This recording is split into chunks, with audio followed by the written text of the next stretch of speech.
अगर घर और परिवार को अच्छे से चला सकती हैं तो वो देश भी चलाने की ताकत रखती हैं। यत्र नारी पूज्यते तत्र देवता रमते। देवी सिर्फ हमारे सनातन धर्म में ही देवी कहा जाता है, बाकी धर्मों में देवी शब्द का इस्तेमाल नहीं किया जाता। हर हर महादेव। जय श्री राम, जय जय श्री राम, जय श्री राम।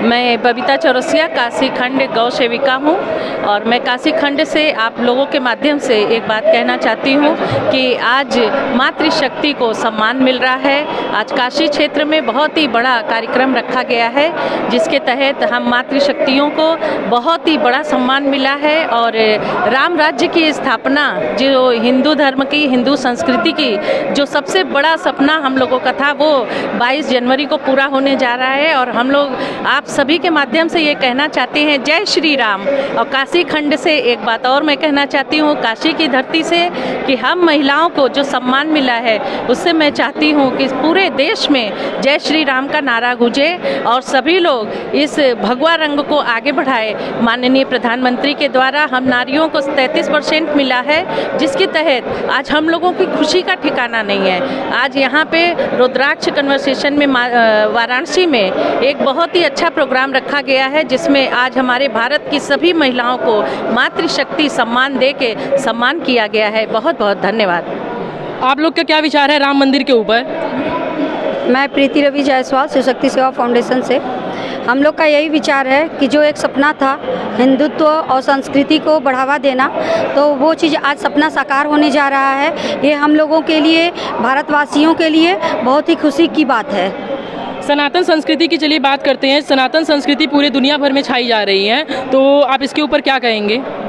सनातन संस्कृति एक ऐसा संस्कृति है जो कि इससे कोई भी अछूता नहीं रह पा रहा है। और यहाँ आयुर्वेद से लेके हर चीज़ जो हमारे संस्कृति में आता है जो कि सभी को लुभा रहा है एक तरीके से, और इसके लिए हम लोग बहुत अपने आप को गौरवान्वित महसूस कर रहे हैं। अच्छा, हम ये जानना चाहेंगे जैसे कि हम लोग के जो देश के नौ युवा हैं वो लोग अपने मतलब संस्कृति से दूर भागते जा रहे हैं और वही वेस्टर्न कल्चर वाले लोग जो हम लोग की संस्कृति को अपनाते जा रहे हैं। जैसा कि अभी हाल फिलहाल में जर्मनी में जो है कि पत्तल का जो होता है पीपल के पत्ते का जो प्लेट बनाया जाता है, साड़ियाँ वहाँ पहनी जाती हैं खूब। तो जैसा देखा जा रहा है कि मतलब सनातन संस्कृति वो लोग अपना रहे हैं और इधर के लोग छोड़ रहे हैं। सो उस पर आप क्या कहेंगी?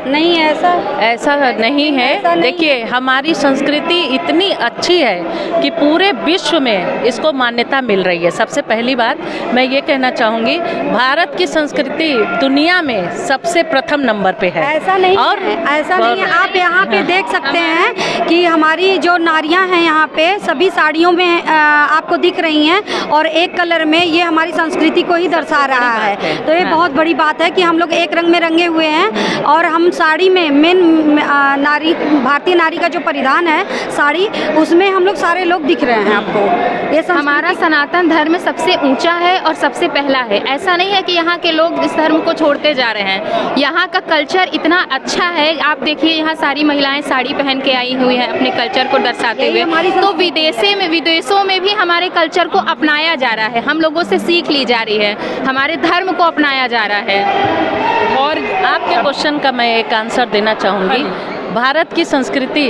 विश्व में सबसे नंबर 1 पे है, मैं आपके माध्यम से ये कहना चाहूँगी। और भारतीय परिधान जो साड़ी है उसमें नारियाँ सबसे सुंदर और सबसे अच्छी दिखती हैं। इसलिए आज ये विदेश में, चाहे अमेरिका हो, कोई भी, लंदन, जापान, कहीं भी आप देखेंगे यहाँ के परिधान को लोग इतना पसंद कर रहे हैं कि हर जगह, हर देश के लोग यहाँ आते हैं। बनारस में जो काशी क्षेत्र है, यहाँ से लोग एक से एक बनारसी साड़ी यहाँ का मशहूर है, लोग ले के जा रहे हैं और उसको पहन के दिखा रहे हैं। तो ये हमारे देश की कल्चर है, हमारे देश की संस्कृति है, हमारे देश की। और हमें गर्व है कि हम भारतीय नारी होकर आज हम लोग हर जगह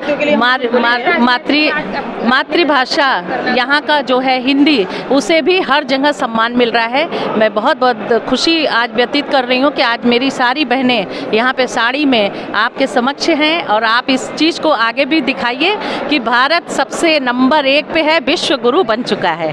मैम, आप क्या कह रही थी अभी? आप जैसे आपने पूछा अभी राजनीतिक बात के लिए, तो मैं आपको बताना चाहती हूँ, जैसे हमारे देश के प्रधानमंत्री जी ने अभी हाल ही में 33% आरक्षण बिल पास किया है हम सभी महिलाओं के लिए। तो ये बहुत बड़ी बात है कि उन्होंने, वो तो जब से प्रधानमंत्री जी बने हुए हैं तब से हम महिलाओं के बारे में सोचते हैं, चाहे वो आवास का हो, चाहे वो गैस सिलेंडर का हो, ऐसी बहुत सारी योजनाएं हैं जो हम महिलाओं को दिया है उन्होंने। हम उनका तहे दिल से धन्यवाद करते हैं। जैसे अभी जब पिछली सरकारें थी तो बहन बेटियों के साथ क्या होता था, रात में निकलने में भी लोगों को डर लगता था।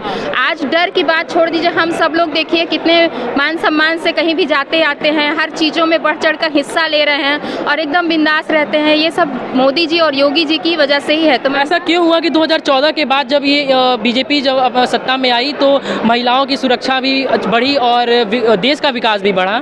जी बिल्कुल, प्रधानमंत्री जी के बनने के बाद देश का विकास हुआ और उन्होंने, क्योंकि वो जानते हैं कि महिलाएं जो हैं, वो महिलाएं अगर घर और परिवार को अच्छे से चला सकती हैं तो वो देश भी चलाने की ताकत रखती हैं। और हमारी संस्कृति में ये कहा गया है, यत्र नारी पूज्यते तत्र देवता रमते, तो इसी चीज़ को उन्होंने बढ़ावा दिया है। और उन लोगों को आप क्या कहना चाहेंगे जो बोलते हैं सनातन में जो है कि औरतों नारियों का उनका सम्मान नहीं है? नहीं, हमारे सनातन में तो बहुत सारा सम्मान है। हाँ। जितना हमारे सनातन में नारियों को सम्मान दिया गया है वो किसी भी धर्म में नहीं है। हमारा सनातन धर्म जो है बहुत प्राचीन है। आप विभिन्न धर्मों के बारे में इतिहास उठा के देख लीजिए, उनके बारे में कहा जाएगा वो इस सन में हुए, बौद्ध धर्म इस सन में आया, लेकिन क्या हमारे सनातन धर्म के बारे में कोई भी कह सकता है कि वो इस सन में आया? बाकी लोगों का सन बताया जाता है लेकिन हमारे सनातन धर्म का सन नहीं बताया जाता है। उसको कहा जाता है प्राचीन कालीन, उसका कोई सन है ही नहीं। और हमारा हिंदुत्व ऐसा है जहाँ पे सिर्फ नारियों को पूजा जाता है। नारियाँ शक्ति हैं, नारियाँ देवी हैं। देवी सिर्फ हमारे सनातन धर्म में ही देवी कहा जाता है, बाकी धर्मों में देवी शब्द का इस्तेमाल नहीं किया जाता। हमारे घर में पिता पुत्र हर रूप में लोग जो है कहते हैं कि नारियां जो है पुत्री के रूप में, माता के रूप में वो आदर से उनका सम्मान करते हैं। चाहे वो पुरुष हो चाहे स्त्री हो, दोनों को ही देवी देवता का रूप माना जाता है। लेकिन बाकी धर्मों में ऐसा नहीं है। बाकी धर्मों में पति को हम लोग यहाँ पे पूजा करते हैं और कहते हैं वो देवता है। क्या किसी धर्म में ऐसा है? वो चीज़ नहीं मिलता है। वो हमारे सिर्फ सनातन धर्म में ही है। हम लोग पति को देवता कहते हैं और पति कहते हैं क्या? देवी पत्नी को।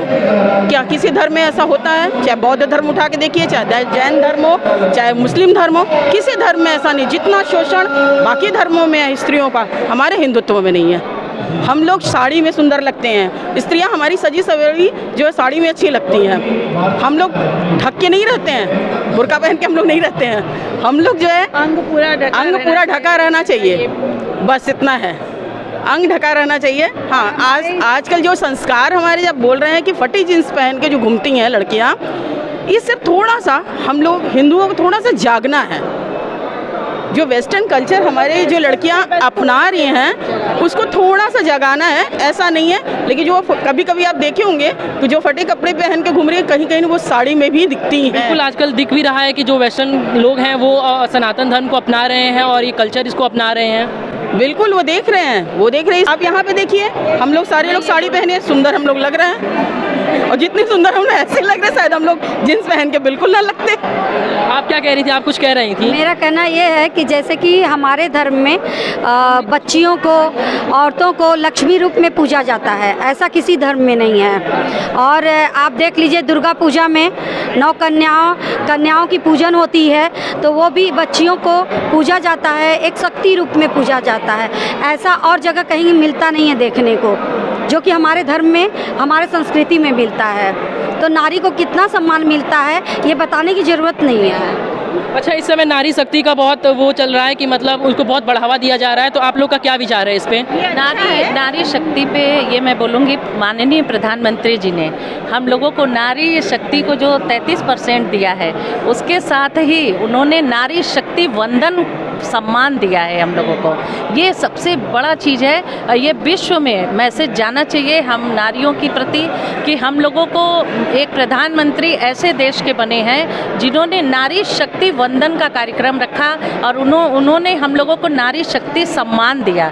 ये बहुत बड़ी चीज़ है। और नारियों को सम्मान मिलना हम सबको तहे दिल से हम लोग प्रधानमंत्री जी का धन्यवाद करते हैं, माननीय मोदी जी का धन्यवाद करते हैं कि आज ये इलाका ये हो गया है कि आज नारियां दिन हो रात हो अपना वर्क भी कर रही हैं, बाहर भी निकल रही हैं और स्वतंत्र हैं और स्वतंत्र रूप से अपने कार्य को आगे बढ़ा रही हैं। बहुत बहुत धन्यवाद। मैम आपसे जानना चाहेंगे कि जो नारियों का सम्मान हो रहा है और नारियां का जो उसमें एम्पावरमेंट दिखाया जा रहा है, वुमेन एम्पावरमेंट, तो उसके हवाले से आप क्या कहना चाहेंगी? हम यही कहना चाहेंगे, पहले तो मैं ये बता दूं मैं चांदनी गुप्ता हूँ और मैं यही कहूँगी नारियों के लिए कि भाई जितनी नारी शक्ति अपने में सक्षम है और जितना उनको आगे बढ़ाया जा रहा है और जो एक वुमेन्स पावर आप कह रहे हैं तो वो रियल है कि हाँ है। हम नारी लोग अगर आगे बढ़ रहे हैं तो जाहिर सी बात है कि हम लोगों के अंदर शक्ति है तभी आगे बढ़ रहे हैं। आज ये भी देखा जा रहा है कि जो चंद्रयान 3 लॉन्च हुआ उसमें भी महिलाओं का बहुत बड़ा योगदान था। जी आप लोग इस पर क्या कहना चाहेंगी? देखिए, महिलाएं हर क्षेत्र में आगे बढ़ी हैं, लेकिन आज ये स्थिति है कि प्रधानमंत्री और माननीय मोदी जी की वजह से आज नारी धरती से आकाश तक पहुंच गई है। इसे चंद्रयान में भी आप देखेंगे कि नारियों को इतना सम्मान मिला है कि हर क्षेत्र में, हर डिपार्टमेंट में महिलाएं स्वतंत्र हैं और अपना स्वतंत्र रूप से कार्य भी कर रही हैं। बहुत बहुत शुक्रिया, आप लोग से बात करके बहुत अच्छा लगा, बहुत बहुत धन्यवाद। ये हम सभी नारी शक्तियों का सम्मान जो आपकी वजह से मिला है, हम आप पत्रकार भाई को बहुत बहुत धन्यवाद बोलते हैं कि आपने हम लोगों को इतना सम्मान दिया। फिर से पार्वती पते हर हर